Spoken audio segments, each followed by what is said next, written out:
So my name's Sharon Fitzpatrick. I was 50 in October.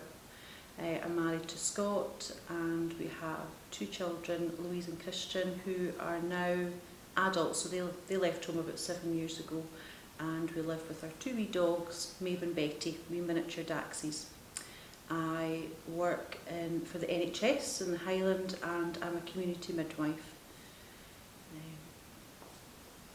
So I was diagnosed with stage 3 bowel cancer in May, I think 2021. After stage 3, and it had spread to the lymph nodes as well, unfortunately, but no spread to any other organ, thank goodness. And I think I was having symptoms for probably a good 1.5 to 2 years. And I did go to the GP about it, because I never go to the GP, so I did the right thing, went to the GP, and they just said it must be something else. So I had just kind of diagnosed myself with Crohn's or colitis or something like that. And then the symptoms got really bad. They were interrupting work, and I thought I'll need to take some time off. So this is not okay, because I never take time off work. And went back to the GP and said there's definitely something not right. These symptoms are starting to be life-limiting. You'll need to investigate more. So thankfully she did some bloods and she said take a fit test, so that's a bowel screening test, even though I was only 47 at the time. And the bloods came back normal, but the bowel screening test came back positive for blood. But because I was under 50 and only 47, she said we don't really need to do anything about it.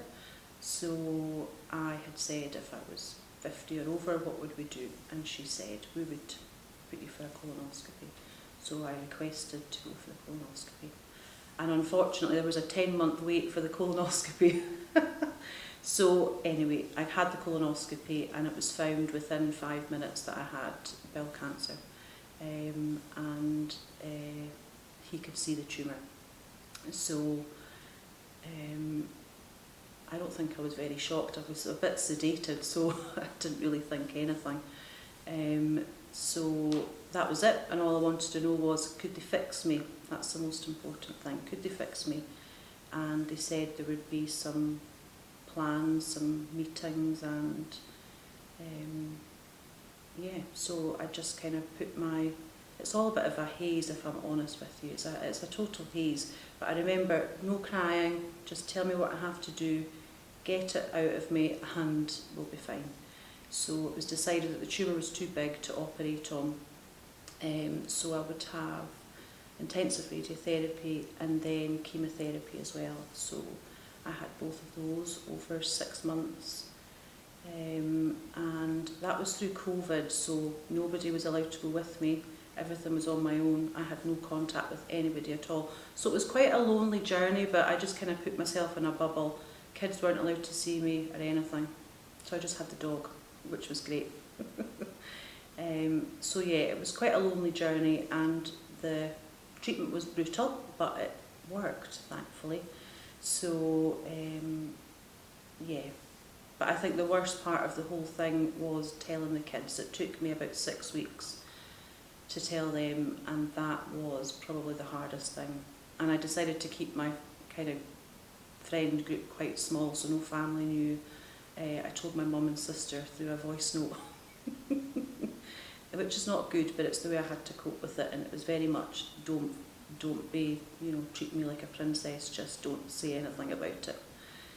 So maybe it was a good thing I did it through COVID, I'm not sure. So I had the treatment, and then in November, 2 years today actually, I had my operation to remove the tumour, and yeah, and that was quite brutal as well, because it was major surgery, and it left me with an ileostomy, which is supposed to be temporary, but I'm still waiting because of COVID backlog. So yeah, so life changing, but pathology had said 2 years ago that there was no other spread to any other lymph nodes, so no further treatment, which is amazing. But I'm still, it's three monthly CTs and what have you. they've gone to 6 monthly now. I've just had my results yesterday, and they were clear, so that's amazing, and some biopsies. But yeah, and has it changed my outlook on life? Probably yes, in a positive way. Yeah, I'm just so grateful. Every single night I go to bed, I always thank God and say, and I'm not particularly religious, but I was so thankful for everything and everybody in my life, and the NHS. So going back to my bowel cancer diagnosis, I think it's known as an old man's disease, which is, yeah.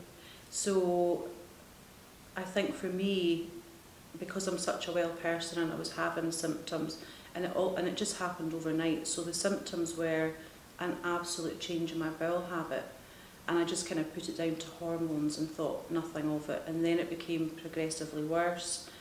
So I would say change in bowel habit, thinking that you need to go to the bathroom but you can't go, blood in your stool, pain. I lost so much weight. The fatigue was immense, was hugely immense. I still carried on every single day and never took a day off sick, but I felt ill. I was having heart palpitations, and that was obviously because I was anemic. So I think it's really important, and I still hear people that have these symptoms in Highland, and because they're under 50, they're being told that they won't have a colonoscopy, which is a wee bit upsetting.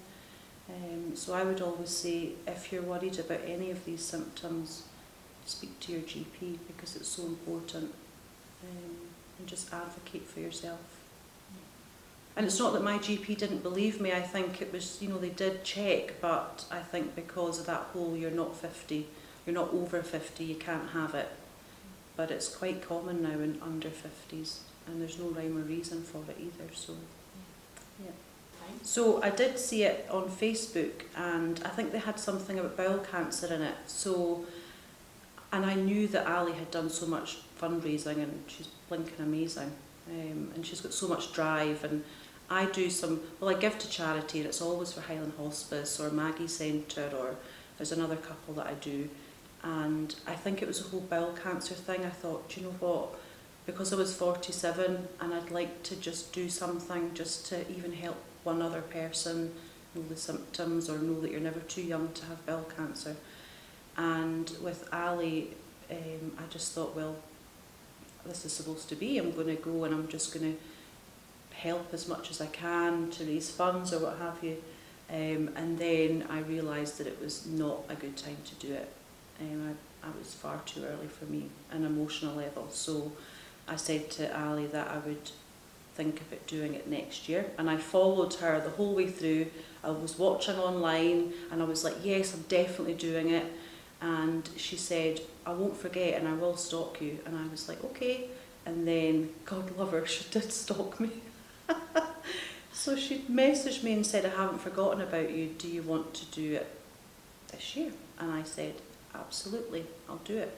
And even though it is not me, I hate all this stuff. I hate being put on the spot. Makes me so uncomfortable. I literally feel like I've got no clothes on. Uncomfortable. But it's not about me, it's about raising money for Highland Hospice, and I think that's more important, and it pushes me out of my comfort zone as well. So hopefully it'll be a good thing.